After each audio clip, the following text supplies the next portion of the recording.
Hello, my beautiful friends. Welcome back to the show. Today I'm hanging with Lisa Kirkeberg. She went to school for photography 25 years ago and started her first business around 25 years old when she opened her first studio at 28 years old. She is a multiple six-figure business earner, and in 2021, she photographed just over 100 sessions and averaged $2,500 per session. So ever since she learned the business side of photography, she's obsessed with focused on making money and helping others to make a living at their passion too. So without further ado, welcome, Lisa. Thank you. Thank you. So tell us a little bit about who you are and really what you're passionate about. So I have been passionate about photography for many, many years. I went to school for photography when I was just 18. So I am specifically doing maternity now, which I really love. And lately I've just been passionate about helping other people because once I did get obsessed with the business side, I know that so few people focus on that. More people just focus on the creative part.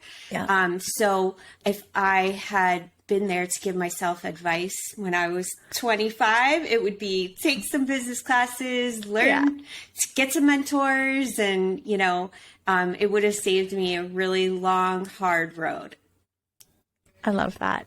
Now, I love what really piqued my interest because money is something that really a lot of our listeners and a lot of our students really struggle with. And I know you're a multiple six-figure earner.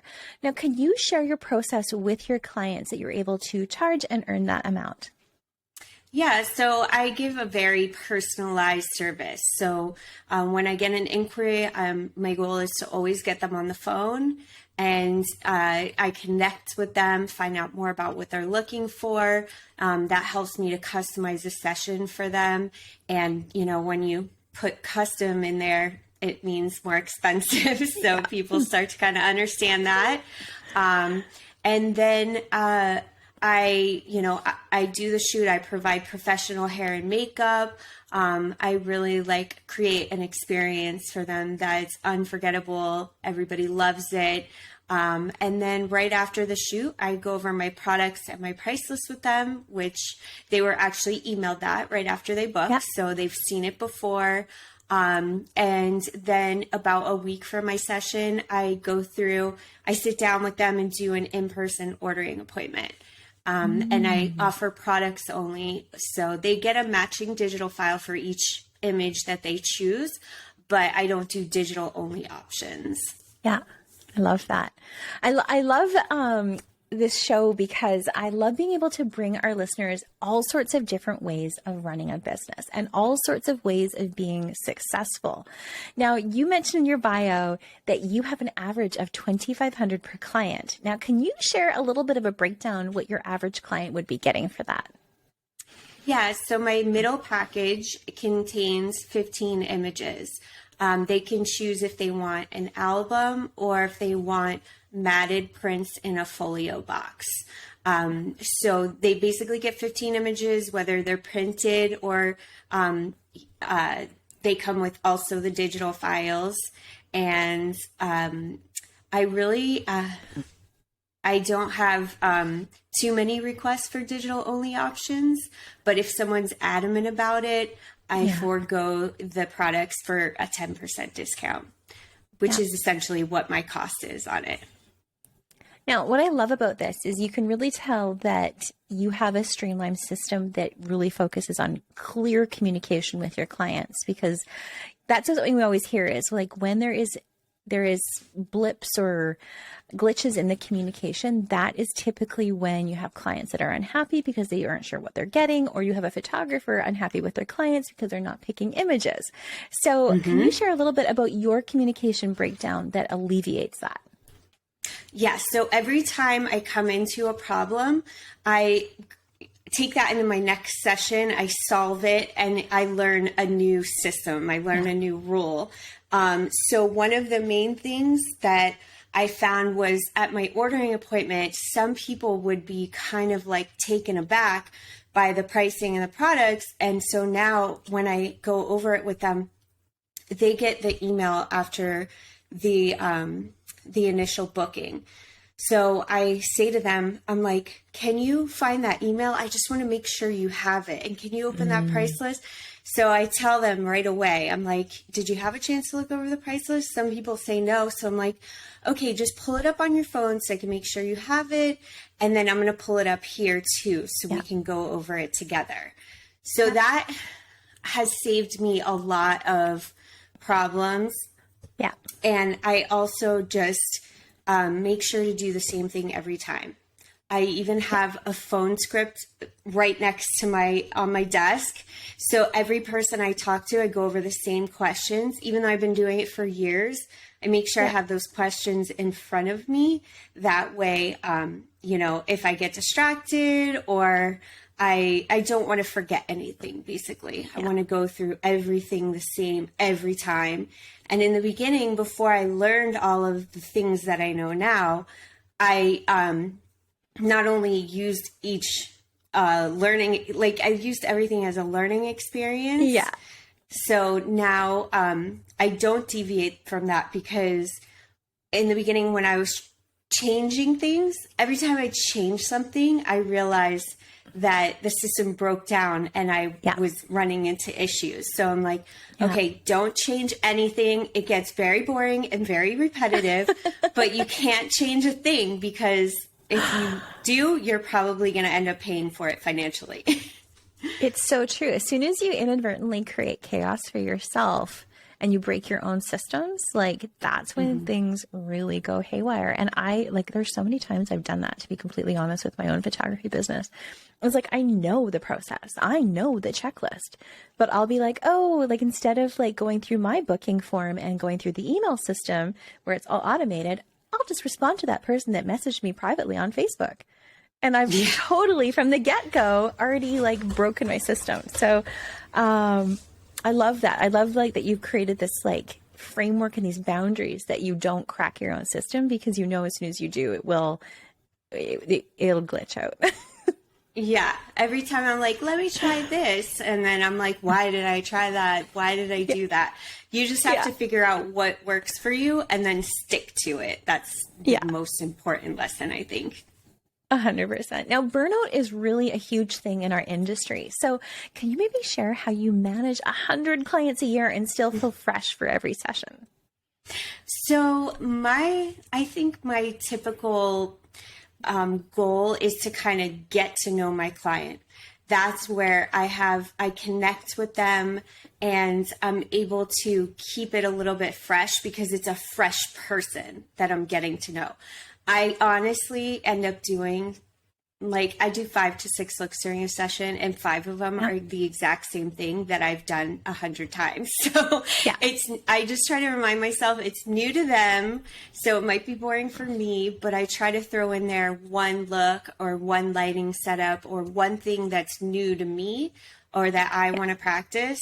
And a lot of times they do end up choosing that photo as well. So, it's a win-win. I get to try something new, but ultimately just getting to know that person and just that connection. I do offer hair and makeup. So I have a good hour and a half to 2 hours to just talk to them and get to know them. Yeah. Now, so you're there in your studio with them while they're doing their hair and makeup and getting it done? Mm-hmm. Yeah, and absolutely. So how did you find a hair and makeup artist that you trust and is reliable to show up for your sessions too? So when I first started, I used one of those apps. I don't know if you're familiar with them, but it's kind of like a beauty service app. So you can just hire people and then they come to you. So I found people that I liked through the apps, and then it just kind of grew by, I use 5 or 6 different people now. And so what happened was if somebody wasn't available, I'd be like, oh, do you have anybody you can recommend? And then, so it just kind of grew from there. But, obviously one person isn't available every time. So I have a little list that I go through. I love that, because I think a lot of the times, photographers team up with, one photographer one hair and makeup stylist. And if they aren't available, they're like, well, I can't shoot. So I love that you have, you've set up your business so you have multiple resources. So they're working on your schedule and you're not working on theirs. Yeah, exactly. That's smart. That's smart. Now, what would you say is your biggest advice to support your own mental health and running your own business? So I believe in therapy. Yeah. That's what helps me support my mental health. But I have a lot of mental health issues. I actually was diagnosed last year with bipolar. I have problems with anxiety and panic attacks. Yep. So I think the thing that has saved me the most is just having everything organized and streamlined and automated. So I have a studio management system set up, and it takes me about 30 seconds to add a session in, and then they get all their emails to walk them through the process automatically. So when I've been in times of great suffering, I'm able to kind of automate things and like operate on, what do you call it? Like just autopilot. Like, Thank you. Like that was the word I said. Yeah, I love that. Yeah. I love that. When I'm on autopilot, it's smooth sailing for me. And, I've had some tough sessions, where I wasn't necessarily in a place where I was super friendly and talkative to my clients. And then I've had some, being bipolar, of course, I've had some sessions where I was overly talkative and excited and kind of like it helped me to get through all of that, and along with, proper medication and things like that. But I think a lot of people struggle with mental illness because it's not just about like mindfulness. It's some people have some serious mental illness, and it gets very difficult to kind of run a business during that. But then on the flip side, you also can take the time you need to and work when you need to, and you're on your own schedule. So that helps a lot. Absolutely. And I think I love that you touched on, and you're so vulnerable and open about, being an entrepreneur with having bipolar and having some form of mental illness, because I think, there's a stigma and that you can only be one thing. Right. And you're like, no, like I've created this container where I am a successful business owner who just happens to be diagnosed with bipolar. Yeah. Right. Like, absolutely. Good for you.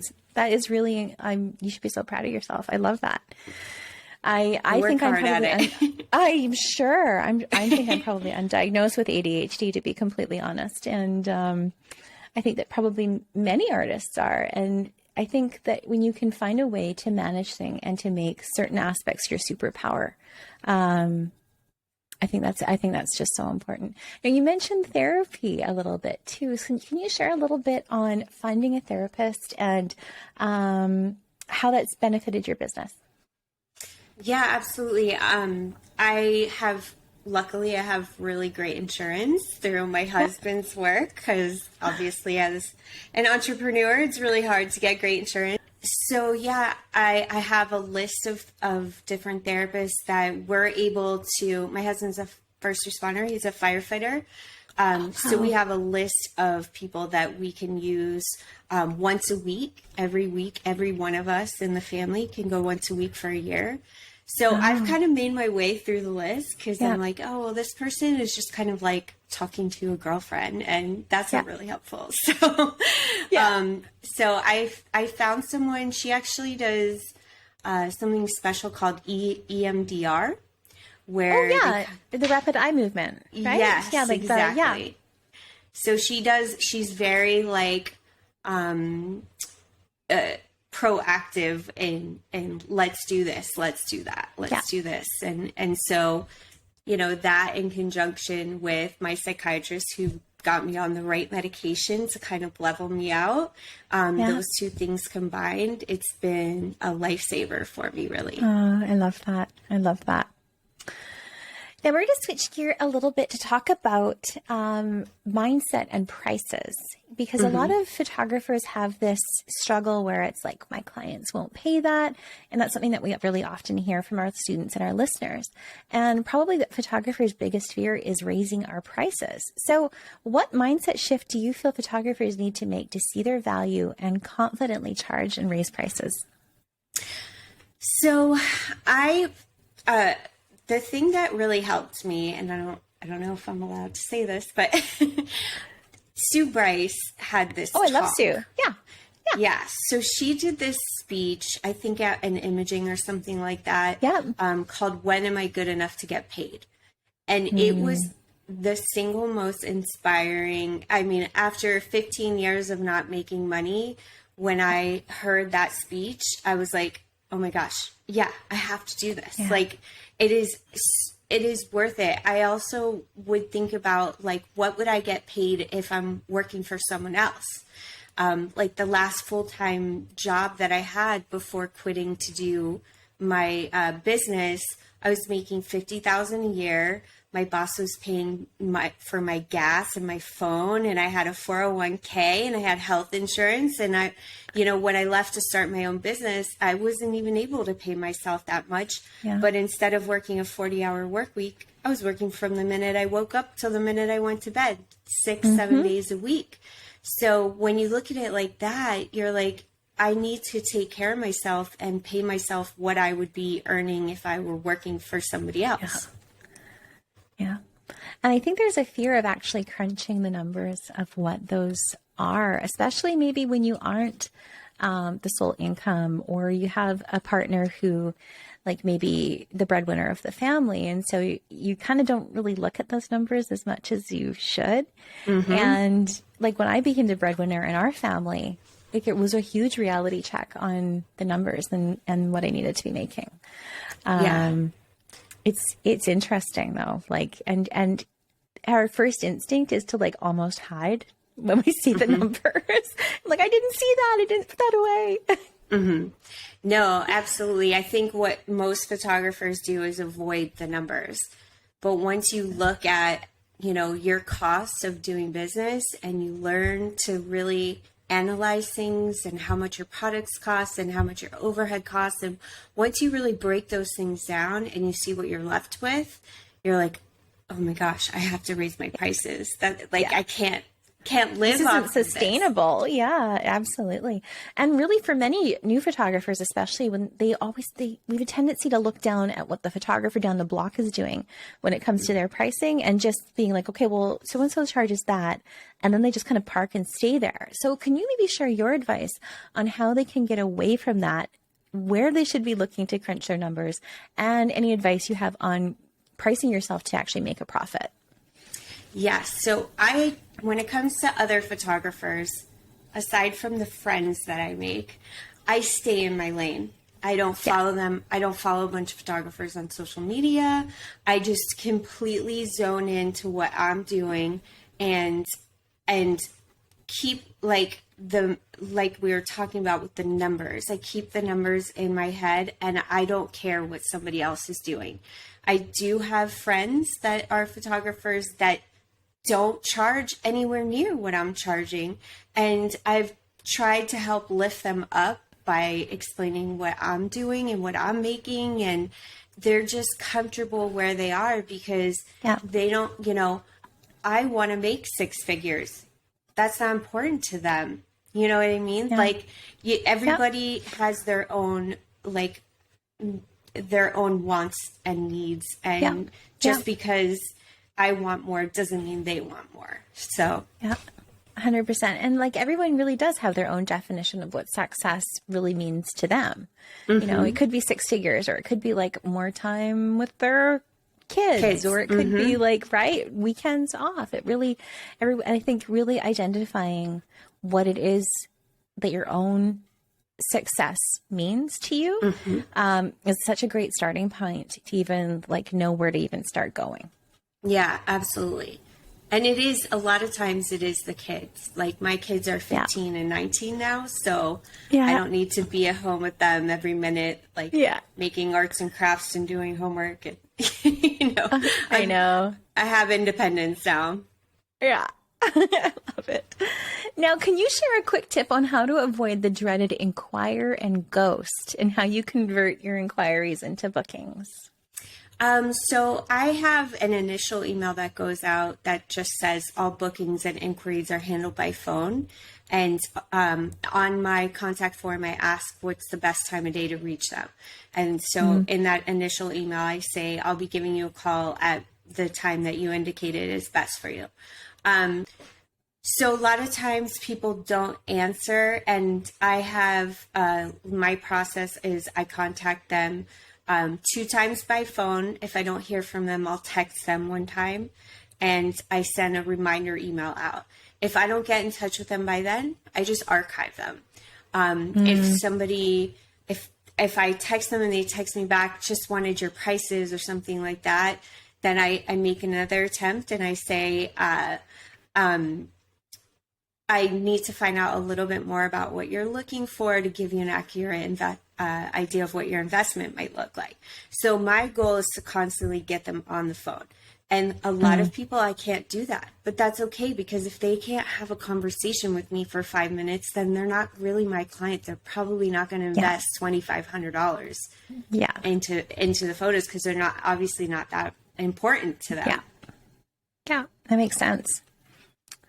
So are you ready for our lightning round? Sure. Give it to me. Coffee or tea? Coffee, all the way.